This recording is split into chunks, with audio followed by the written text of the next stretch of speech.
entre el Estado, el gobierno y la población, yo lo que veo el 5 de mayo es que hay una probabilidad, don Guillermo, que haya un segmento de la población por intereses X o intereses Y que se lancen a la calle y no quieran reconocer el triunfo de quien gane las elecciones el 5 de mayo. Entonces, aquí hay que tratar este tema, es el tema de la legitimidad. Y esa legitimidad se gana con buena administración pública, con buena gobernanza, con medidas obvias contra la corrupción, acciones particulares contra la corrupción, con respuestas claras, concisas, inmediatas y sostenibles en el tiempo de parte de los gobiernos. Pero aquí como no está sucediendo eso y hemos visto el escenario que tuvimos durante más de 35 días este año en el país, echamos para atrás como lo mencioné hace poco y vemos el año. Muy buenos días, Panamá, son las 7:18 de la mañana, lunes 4 de diciembre, ya se acerca la Navidad, ya debe estar oliendo bastante rico allá en Panamá. Debe ya haber un poquito de decoración en toda la ciudad, en todo el país. Qué bueno que comencemos a sentir ese espíritu navideño y también prepararnos a un 2024 que trae muchas promesas. Ha sido un fin de semana bastante bueno en diferentes partes del mundo, en Panamá, acá en Taiwán, saludos. Este es Radio Ancon 92.1 FM. Siguen las discusiones o análisis y comentarios sobre el resultado que tuvimos la semana pasada con este fallo de inconstitucionalidad del contrato minero. La verdad que ha sido muy interesante escuchar, leer y ver tantos análisis importantes sobre este fallo de más de 230 páginas.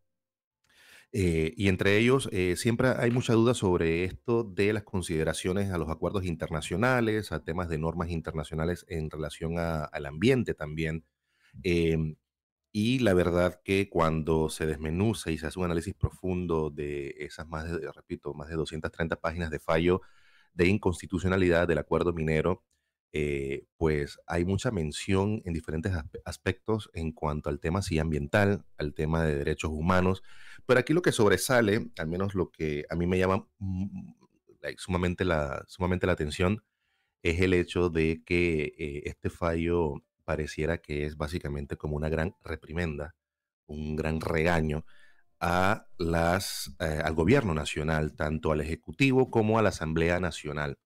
Y ahí, según analistas que están dándole mucho seguimiento a este documento, sobresale el hecho de que se haya hecho mención en toda esta negociación del contrato minero, se haya hecho mención a, al contrato anterior que había sido declarado inconstitucional en el 2017 y fue publicado en Gaceta Oficial 4 años después, en el 2021. Y de ahí entonces inicia el acercamiento nuevamente entre el Estado panameño y la minera. El Pleno de la Corte Suprema de Justicia en ese fallo señala que pues básicamente fue un error haber siquiera mencionado el antiguo acuerdo, que repito, fue declarado inconstitucional en el 2017 por la Corte Suprema de Justicia y fue publicado en Gaceta Oficial en el año 2021. Y es que fue un error porque, según los 9 magistrados de nuestra Corte, de la Corte Suprema de la República de Panamá, ellos dicen que, ellos señalan que mencionar o tratar de utilizar como fondo o sustento, fundamento, sustento legal, un documento, un acuerdo, un contrato que ya había sido declarado inconstitucional, pues fue definitivamente un mal, fue un mala, fue un punto de vista muy equivocado traerlo a colación para la nueva negociación. Entonces, así continúa esto, muchos análisis, repito, sobre el resultado de este fallo de inconstitucionalidad y al final estamos nosotros, yo siento que estamos en un periodo como de despertar. Ya había despertado a la población panameña o un segmento bien específico de la población panameña que se manifestó en contra de este contrato y ahorita mismo yo creo que todo el país está ya como en un proceso así de ese despertar después de esta pesadilla. Esta pesadilla no hablo del contrato particularmente, pero de la situación que se vivió en el país durante poco más de 35 días. Yo creo que las afectaciones y el impacto a la economía y a los temas financieros del país han sido muy fuertes. Hace algunos días, si no me equivoco, el jueves o viernes de la semana pasada, se hizo público el hecho de la suspensión de los contratos de los más de 7,000 trabajadores de Minera Panamá. recientemente, bueno, no, ni siquiera recientemente, hubo un, eh, ayer hubo, creo que fue ayer, el sábado o el domingo, salió una entrevista muy interesante en el diario La Prensa. Esa entrevista se la hicieron a Tristán Pascal, que es el CEO, el Chief Executive Officer, el director ejecutivo de la empresa. Se le hizo una entrevista muy interesante. Y aparte de la forma como Tristán Pascal, director general de esta empresa minera First Quantum, la empresa canadiense, yo creo que fue muy, fue muy bien manejada por parte de la periodista Flor Misrachi y aún mejor manejada por este ejecutivo de First Quantum. Pero llama la atención sí que hubo como señalamientos muy específicos en esta entrevista. Uno de ellos que me quedó muy grabado es que Tristán Pascal señaló que cada país tiene los inversionistas que se merece. Y yo creo que no lo está haciendo de manera como de una agresión, no lo está haciendo, no lo mencionó para buscarse más problemas o más odio de parte de la población panameña o de algún segmento de la población panameña, sino es que yo creo que es un señalamiento bastante amplio que hace obligatorio, amigos oyentes, que nosotros pensemos es ¿a qué se refiere? Esa es la pregunta que nos tenemos que hacer. Entonces, cuando trabajamos temas de inversión extranjera directa hacia el país em, y vemos que un alto ejecutivo de esta empresa, y quizás yo entendería que puede ser hasta el pensamiento de muchísimos directores generales de otras empresas internacionales trabajando en Panamá, cuando hace este tipo de señalamiento, nos hacemos esa pregunta, pero ¿qué quiere decir? Y demás. Y yo puedo señalar, puedo comentar y puedo dar mi opinión en este sentido y puedo decir, claro, lo que él quiere decir es que al final de cuentas, los países, un país como Panamá, en el caso específico de nuestro país, hablamos de nosotros, un país con un poquito más del 70% de Producto Interno Bruto, que es resultado de servicios internacionales, que es resultado de servicios internacionales legales, financieros, que estamos siempre recayendo mucho sobre el tema de la inversión extranjera, no solamente en minería, sino en temas logísticos, en temas de turismo, en muchísimos sectores productivos de la economía. Perdón. Lo que vemos nosotros aquí es lo que tenemos que nosotros hacer es una introspección y ponernos a analizar, buscar dentro de nosotros como nación como un solo grupo cohesivo de pobladores, de ciudadanos de este país, y tenemos que pensar en nosotros y decir entonces, ¿qué es Panamá? Y esta pregunta la he hecho recurrentemente en este programa, en Radio Ancon, en esta mañana Ancon, y es allí donde tiene que empezar un periodo de reflexión. Yo creo que después de lo que hemos vivido, amigos que nos sintonizan esta mañana en 92.1 FM, después de lo que hemos vivido más de treinta y tantos días de protesta, lo que hemos vivido también en relación a la mina, pues vivimos una situación muy particular entre el gobierno y la mina a principios de este año, en el mes de febrero. El año pasado el país estuvo también sumido en mucha desesperación, en mucha confrontación. Al final, el gobierno reaccionó de una u otra forma, se crearon nuevos subsidios. Considero yo que esa nunca es la solución principal para sostener al país o para llevar el país hacia una paz social, que se habla mucho en los últimos días, en las últimas semanas se habla mucho de esto de la paz social, ¿no? No siempre resolver todas las discusiones o los enfrentamientos entre el gobierno y la población panameña, no todo se resuelve a punta de subsidios o andar regalándole cosas o andar dándole prebendas a la población, pero ya nosotros estábamos viviendo desde el año pasado un alto nivel de crispación social, parte de este hartazgo por temas relacionados a la corrupción, temas relacionados a la falta de medicamentos en nuestros hospitales. Eh, Últimamente, muchísimos comentaristas políticos, muchísimos activistas. Don Guillermo, ¿cómo está? Buenos días. ¿Me Bien, bien, escucha? bien, escuchándolo, escuchándolo. Perfecto. Bienvenido. Muchísimas personas han estado hablando así de esta escasez de medicamentos generalizada y también se enfoca mucho en el tema de la escasez de medicamentos en el Instituto Oncológico Nacional. Estamos hablando también de ese rechazo generalizado que hay, que hay por parte de la población en todo lo relacionado al accionar del gobierno. Y lo que sucede es que básicamente hay una falta de confianza en el Estado administrado por el gobierno. En este caso, bueno, tenemos el gobierno del Partido Revolucionario Democrático, la administración del presidente Laurentino Cortizo, y hay mucha desconexión entre el Ejecutivo, el Legislativo y la población panameña. E irónicamente que haya ese nivel de desconexión cuando vivimos en una democracia representativa y se supone que los miembros que nos representan ante la Asamblea Nacional de Diputados son quienes tienen que llevar ese sentir, tienen que escuchar al pueblo que representan, tienen que llevar esos intereses, esas inquietudes, esas dudas, esas preguntas, tienen que legislar a favor de el mejoramiento de las condiciones generales en temas, repito, de salud, de vivienda, de educación. Y últimamente he tenido, no sé por qué he tenido este pensamiento que hace poco yo mencionaba aquí en Radio Ancon, mencionaba que parte de ese hartazgo estaba focalizado, ese hartazgo social estaba focalizado en la corrupción. Pero yo creo verdaderamente que puede que la corrupción no sea el motor principal ni de estas protestas, ni las anteriores, ni las que vendrán. Y yo creo que está muy disperso los temas que se discuten en el país, los temas de estos temas que están molestando a la sociedad. Este malestar social no está verdaderamente fundamentado en la corrupción. Porque si nosotros analizamos las calificaciones de Panamá a nivel mundial sobre temas de corrupción, yo diría que este tipo de protestas que vivimos hace muy poco, que terminaron hace muy poco y que duraron más de 35 días, yo creo que esta protesta se debió haber dado hace muchísimo tiempo en el país. Yo creo que no es una cosa que debió haber sucedido, bueno, esta fue la gota que derramó el vaso, no. Yo creo que debió haber sido una reacción natural de la población panameña desde hace muchísimo tiempo. Sobre todo cuando, diría yo, sobre todo el año pasado, cuando ya veníamos saliendo de esta pandemia del COVID-19.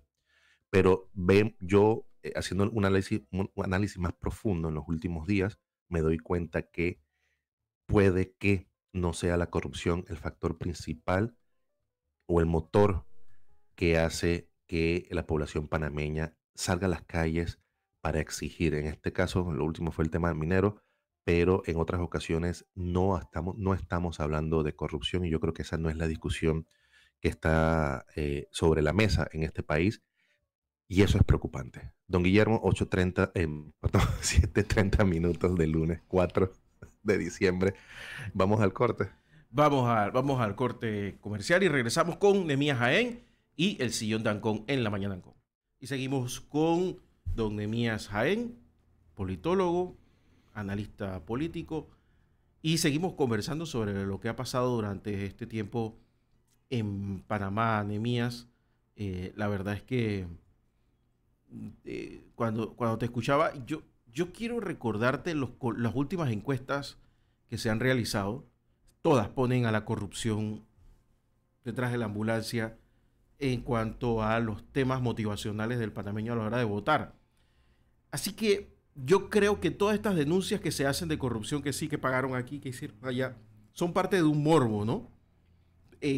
Pero cuando tú sumas la cantidad de cosas que hay en la calle, de molestias, hay muchísimas. O sea, cuando tú ves a alguien que sale llorando realmente, ojo, es que la gente que estaba en la calle se estaba muy motivada, sale llorando la gente y diciendo, lo hemos logrado. La gente suelta una frustración de haber logrado algo de todo lo que se le ha negado. ¿Me entiendes? Aunque no hayan logrado nada en realidad, la percepción de que lograste algo, le quitaste algo al gobierno, es más que suficiente. Pero eso también te da un tema que ojalá lo pudieras enfocar, y es el gran peligro en el cual el panameño ve al gobierno no como el administrador de la cosa pública que es de él, sino como el enemigo. Y eso te lleva Sí, a que ese es parte. eso te lleva a que países, por ejemplo, como Perú, cuando Fujimori dio el autogolpe, no salió nadie a la calle. ¿Entiendes? O sea, eso es lo del peligro. Sí, definitivamente, don Guillermo, ese es parte de esta desconfianza generalizada de la población panameña en su gobierno, y no en este. Yo creo que sí es una acumulación de ese sentimiento de hace muchísimos años, los últimos gobiernos. Y definitivamente que tiene su impacto, definitivamente que no es producente, sino contraproducente, porque al final de cuentas lo que vemos sí es una desconfianza generalizada que está en aumento y demás, pero nosotros también tenemos que analizar cuando vemos estos temas políticos, este tema de la relación Estado, gobierno y población, y sobre todo nosotros que vamos a un torneo electoral el 5 de mayo, falta tan poco para este torneo electoral, 4 meses y medio. Lo que tenemos que tener presente es esto de la legitimidad, don Guillermo. Y aquí está pasando algo muy curioso que estoy viendo en el panorama y creo que pudiera ser un peligro el próximo año, durante ese domingo 5 de mayo, y dependiendo de los resultados, independientemente, no, aquí no estoy especificando quién pueda o no ganar, pero a mí lo que me llama la atención y me preocupa en este momento y en los últimos días es el hecho de que basado, basados en esa desconfianza, don Guillermo, basado en esa mala relación entre el Estado, perdón, disculpen, entre el Estado, el gobierno y la población, yo lo que veo el 5 de mayo es que hay una probabilidad, don Guillermo, que haya un segmento de la población por intereses X o intereses Y que se lancen a la calle y no quieran reconocer el triunfo de quien gane las elecciones el 5 de mayo, don Guillermo. Entonces, aquí está, hay que tratar este tema, es el tema de la legitimidad.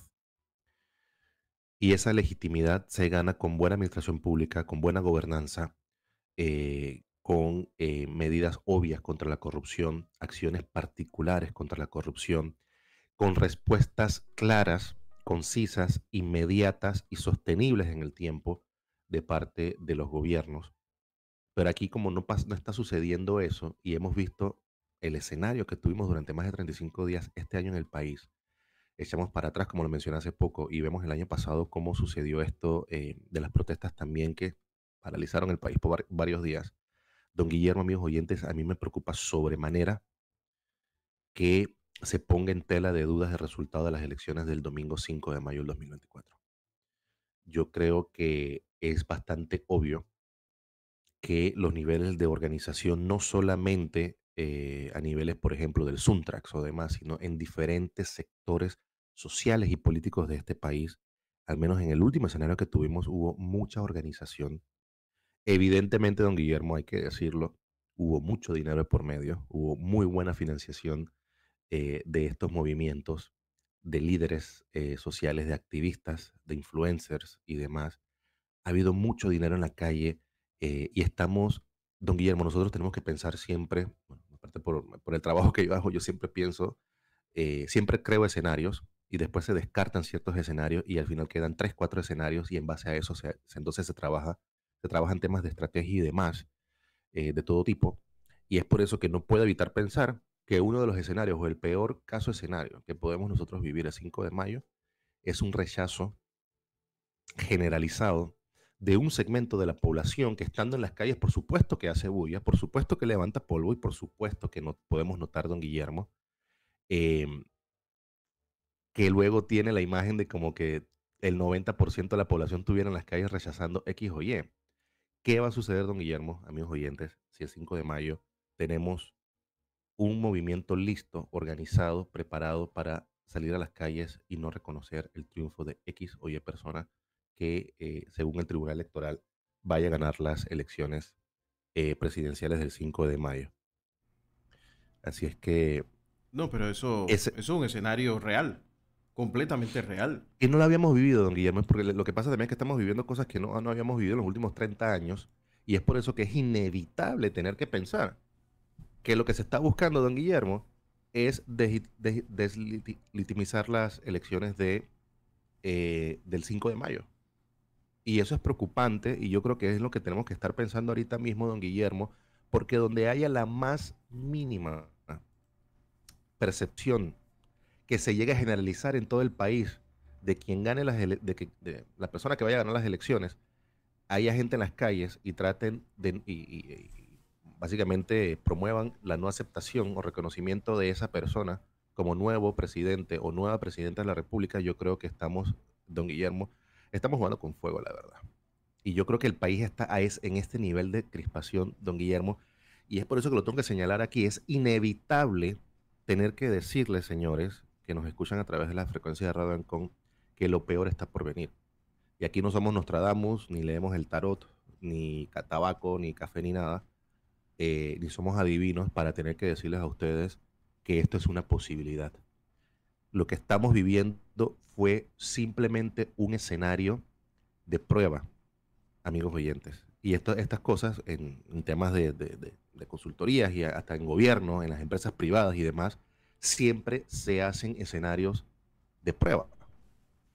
Y yo creo que todas las personas que están detrás de esta intención de restarle legitimidad al resultado de las elecciones del 5 de mayo, yo creo que utilizaron este periodo de 35 días como catalizador, utilizaron por supuesto el tema del contrato minero y yo creo que llevaron a cabo una prueba, un escenario de prueba, don Guillermo, y yo tengo que decirlo, ha sido muy exitoso.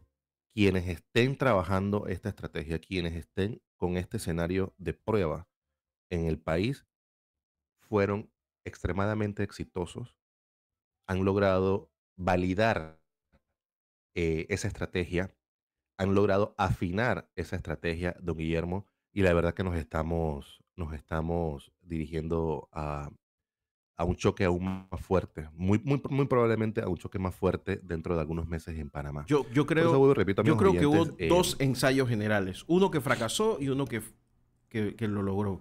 El primero fue el año pasado, eh, que nadie se ha dado cuenta. Yo no sé por qué nadie se ha dado cuenta, pero los que salvaron la situación el año pasado fueron el Suntrack. Cuando el Suntrack se dio cuenta de que había un grupo desde Veraguas que le iba a quitar la calle, y eso no lo iban a permitir. En esta ocasión se dieron cuenta de que el siguiente grupo que lo intentó estaba más organizado y había trabajado más la formación política en diferentes ámbitos. Las comarcas, algunas comarcas, sectores radicalizados de izquierda cercanos a algunas iglesias en el interior, la ciudad, los jóvenes, la universidad. Ese escenario rebasó al Suntra, que lo vio venir. Yo recuerdo que el Suntra comenzó con el tema del contrato meses atrás, a hacer pequeños piqueteos, porque lo vio venir, que el otro grupo se le venía encima. Pero el detonante es el que a mí me dice, hey, aquí hay complicidad, porque el detonante fue demasiado obvio. Y el detonante lo provocó el propio gobierno. Y el año pasado, yo quiero que tú recuerdes, aquel cierre de huelga fallido también en Veraguas, que lo único que le faltó fue abrazarse y sacar unos fuegos artificiales. Y que al día siguiente los que sí ya saben cómo se hacen las cosas, le dijeron, no, no, no nos agarran de tontos. O sea que yo creo que sí hay un escenario para desconocer las elecciones, en caso de que no salga el resultado que están planeando. y es, y es inevitable pensar en esto también porque yo creo que ha sido bastante público. Hay varias voces, hay varios personajes políticos, hay varios activistas políticos, hay varios influencers que andan en este tema de la política que descaradamente hasta están solicitando que o que se adelanten las elecciones o que se pospongan las elecciones. Entonces también vemos aquí discrepa el hecho de que eh, cuando estamos en gobierno, don Guillermo, cuando hay una administración de gobierno, una de las cosas fundamentales es el tema de la comunicación. Y al final no se trata de que hagan todo público y de que lo comuniquen todo así. No, no, no, no. Es cómo se comunican las cosas. Si yo no me equivoco, hasta el sol de hoy lunes 4 de diciembre, hasta donde yo revisé, don Guillermo, el Tribunal Electoral no ha recibido los fondos necesarios para preparar las elecciones, que son de entre 4 meses y medio. Perdón, 5 meses y medio. Ya estamos en diciembre, sí, en 5 meses. Entonces, esto lo que está creando, don Guillermo, es mucho morbo. Esto lo que está creando es mucha preocupación. Esto lo que está creando es que continúe ese nivel de desestabilización del país, porque mientras las cosas no están claras, todos estos temas no estén claros, donde no haya seguridad de que se vayan a realizar las elecciones del 5 de mayo de manera organizada, de manera correcta, con el apego a la Constitución y la ley, es ahí donde se comienzan a crear todos estos, menos hasta para mí, comenzamos a tener este pocotón de ideas de que esto puede estar en dirección. Entonces pareciera que todo está, es como que todos los componentes, sí tiene sentido, que todos los componentes se están uniendo y le están dando sentido a estos escenarios que yo estoy creando, a estos escenarios que yo, Nehemías Jaén, estoy pensando y que tengo pendientes y que son los que me preocupan de aquí a las elecciones del 5 de mayo. Mientras tanto, don Guillermo, amigos oyentes, mientras el país no avanza, mientras no sabemos hacia dónde vamos, no sabemos qué queremos, la CEPAL, que es la Comisión Económica para América Latina de la Organización de Naciones Unidas, en su último informe señala que en el país, don Guillermo, en la República de Panamá, hay más de 287.000 panameños que viven en extrema pobreza. Estas cifras no las inventé yo, no son inventadas para, no sé, para dejar mal a nadie. Aquí en América Latina y el Caribe, este informe, perdón, señala que en América Latina y el Caribe la pobreza afecta a 181 millones de personas, lo que equivale al 29% de la población de esta región. Y se calcula además, amigos oyentes, que más de 70 millones de personas, un poquito más del 11.2% de esta población, vive en extrema pobreza. Aquí lo chocante de este informe titulado Panorama Social de América Latina y el Caribe 2023, la inclusión laboral como eje central para el desarrollo social inclusivo de la CEPAL. Aquí lo chocante es que nuestro país, siendo un país con tanta riqueza, con tantas oportunidades, con tanta capacidad de generar, perdón, nuevas riquezas, de salir adelante, de generar nuevos empleos. Y este informe, de hecho, habla de eso, habla de la generación de empleos y demás. Aquí lo chocante es que en Panamá, este informe indica que en Panamá hay más de 287.000 personas viviendo en extrema pobreza, don Guillermo.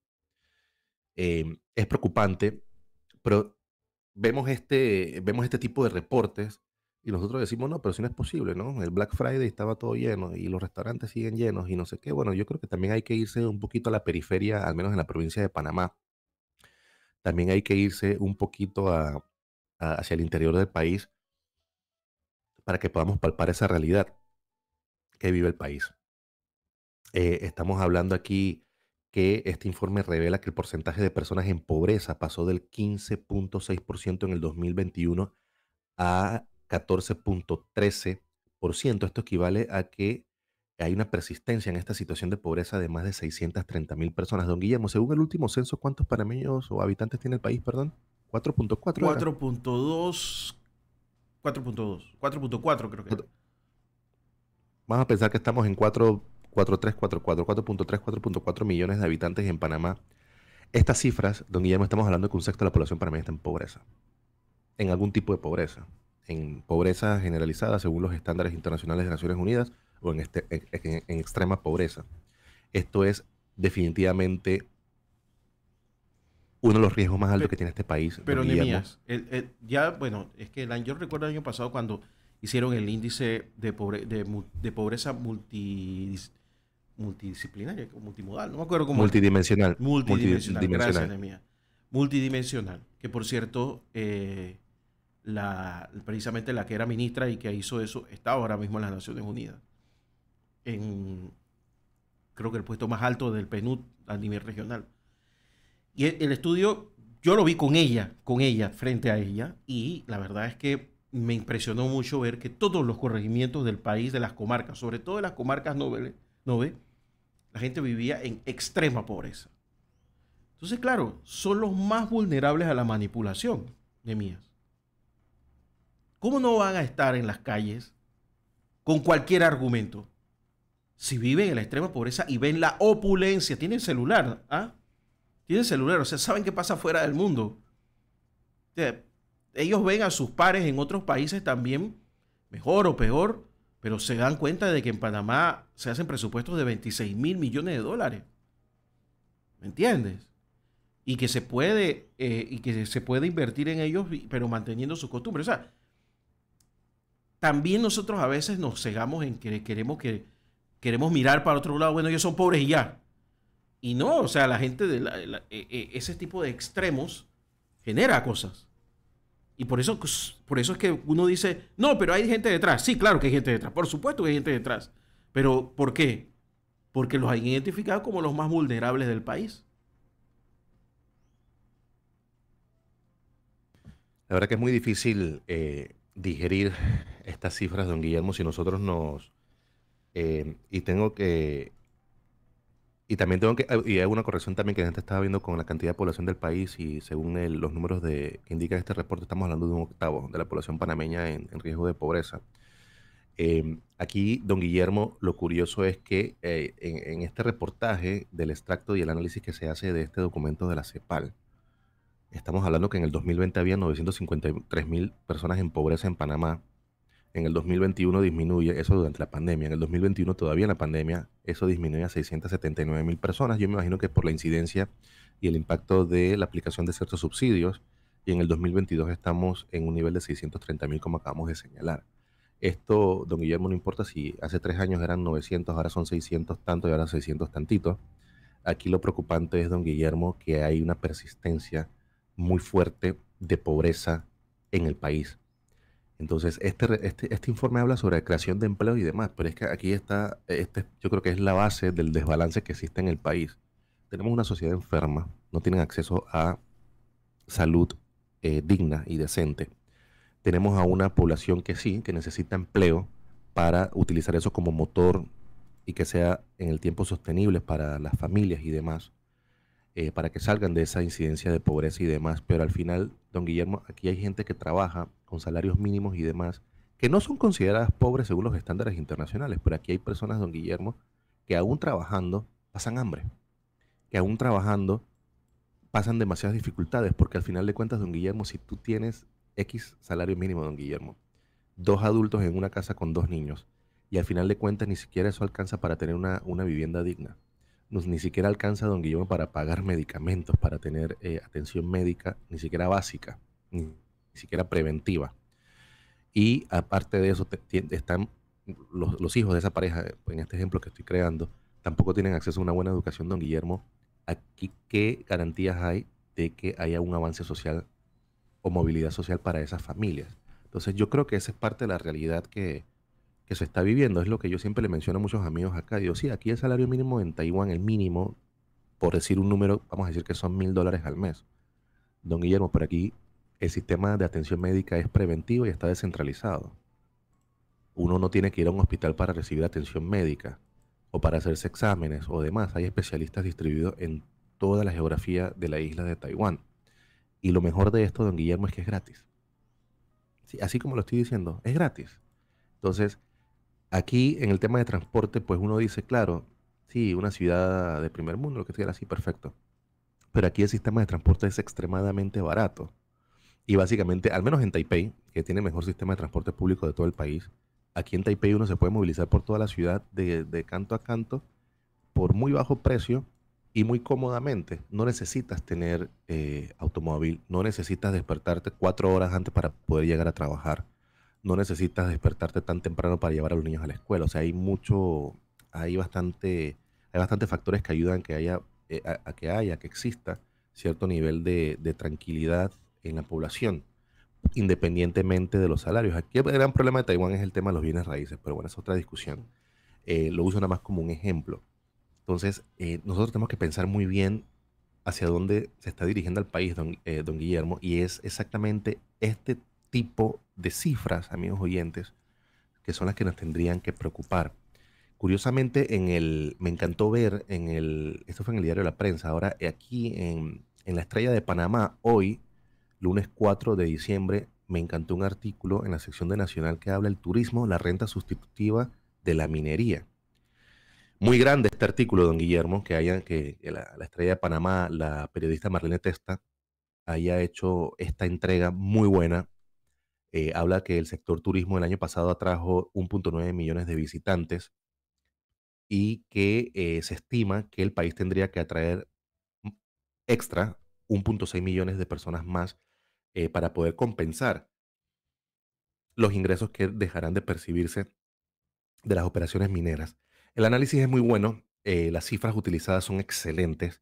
Ella comienza, pues bueno, diciendo que si la minería ocupa el 5% del Producto Interno Bruto, 7.000 empleos directos y 4.000 indirectos, entonces teniendo esto como premisa exacta, estadística y real, si lo trasladamos esto y hacemos un análisis entonces de cuál es la realidad del desarrollo turístico del país y cuántas divisas entran al país, cuántos ingresos recibe el país, cómo mueve la economía del turismo, pues necesitamos entonces, aparte de esos 1.9 millones de personas que llegaron a Panamá en el año 2022, necesitaríamos 1.6 más.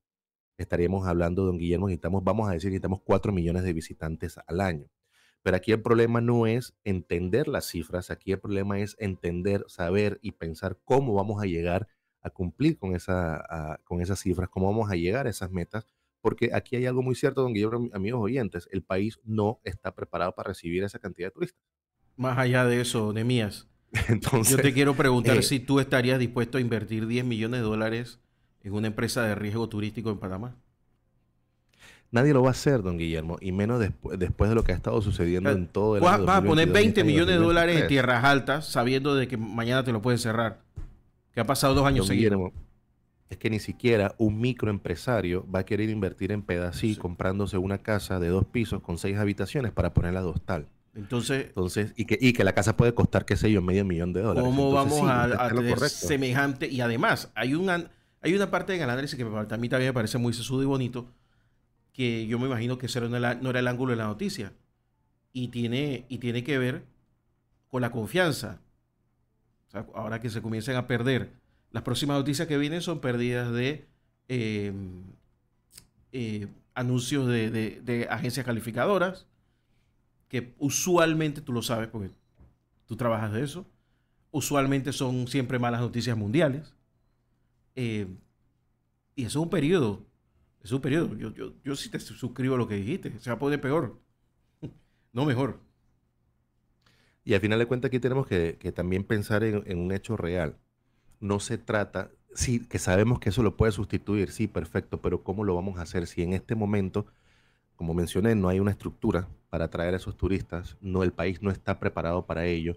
Y lo tengo que decir porque la realidad es una: el panameño no está educado para atraer a esa cantidad de turistas, don Guillermo. Y no hablo de educación como tal de la educación general, me refiero a entrenada en turismo. Y yo creo que si nosotros nos podemos a ver, si hay una de las políticas que ha sido, con la cual muchos gobiernos, los últimos 3, 4, 5 gobiernos han sido muy negligentes exactamente en el tema de turismo. Porque, don Guillermo, si sabemos que el turismo es un motor importante para la economía, si sabemos la ventaja competitiva que tiene la República de Panamá frente a otros países de la región, si sabemos que hemos estado en el top 1, 2 y 3 de grandes revistas de viaje, de grandes blogueros de viaje y demás que ven a Panamá como el super lugar para esto y lo demás, ¿por qué las inversiones no se hicieron desde hace 20, 25, 30 años y progresivamente en un plan de desarrollo nacional por el turismo? ¿Por qué no se ha hecho? Aquí tenemos un tema también hasta de idioma, don Guillermo. ¿Cómo vamos a traer más personas al país si tenemos hasta estos obstáculos o estas limitaciones en temas de idioma, don Guillermo? Y estoy hablando solamente del inglés, ¿eh? No estoy hablando de pedirle no estoy pidiendo que mañana tengamos 10.000 panameños hablando francés o alemán o chino. No estoy pidiendo eso, pero estoy pidiendo que haya el mínimo requerido en un país para tener la oportunidad y tener la verdad, la ventaja competitiva para poder recibir esta cantidad de visitantes. Hace poco, esta semana, don Guillermo, no sé si vio el avión nuevo de Copa, llegó creo que era un 737 900 MAX, si no me equivoco, que se une a la flota de Copa Airlines, y me encantó ver el diseño que tenía, ¿no? Este avión que es básicamente parte de una campaña de la campaña de turismo. Ahí vi que en las turbinas le pusieron la página web www.visitpanama.com, visitapanama.com, y me pareció, aparte de la belleza del avión, de estar pintado de esa forma, aparte de tener esa página de internet en las turbinas, que ese avión va a recorrer, va a surcar los cielos de toda América, don Guillermo, desde Canadá hasta el sur, y al final decía yo, qué bueno, pero ojalá que esta estrategia estuviera articulada con todos los sectores que tienen relación con esta industria, don Guillermo. Porque es muy bonito que Copa Airlines vean este avión en Nueva York, en Toronto, en Montreal, no sé, en tantas partes en Norteamérica, o que la vea un argentino aterrizando en Buenos Aires y diga, Visit Panamá, déjame entrar a la página y déjame ver qué tal, qué se puede reservar, qué se puede hacer en Panamá y demás. Pero aquí lo que pasa es que no está articulada esta estrategia. Felicitaciones a Copa Airlines por lo que está haciendo. Muchísimas felicitaciones por ese trabajo, esas ganas de impulsar el turismo en el país. Ellos saben que hay un factor muy importante con el tema de ellos mismos relacionados a Copa Airlines. Hay mucho tráfico en el aeropuerto de Tocumen con el uso de esta aerolínea, pero no vemos que esas personas entren a Panamá, don Guillermo. Vamos a ver, bueno, me encanta que tenemos en Radio Ancon a Maru Galvez, que siempre habla sobre este tema de turismo. Yo creo que te podríamos tener una conversación muy interesante en algún momento, tener una mesa de discusión sobre el tema de turismo y escuchar de ella sus comentarios sobre qué piensa sobre estas cifras, ¿no? Y sobre esta discusión que se tiene en torno al turismo. Don Guillermo, amigos oyentes, ha sido un placer. Feliz inicio de semana. Nos veremos el jueves en Ajedrez Político para discutir los últimos eventos a nivel internacional. Así mismo es. Muchas gracias. Don Nehemías Jaén, gracias por estar con nosotros. Un abrazo grande y pásala bien.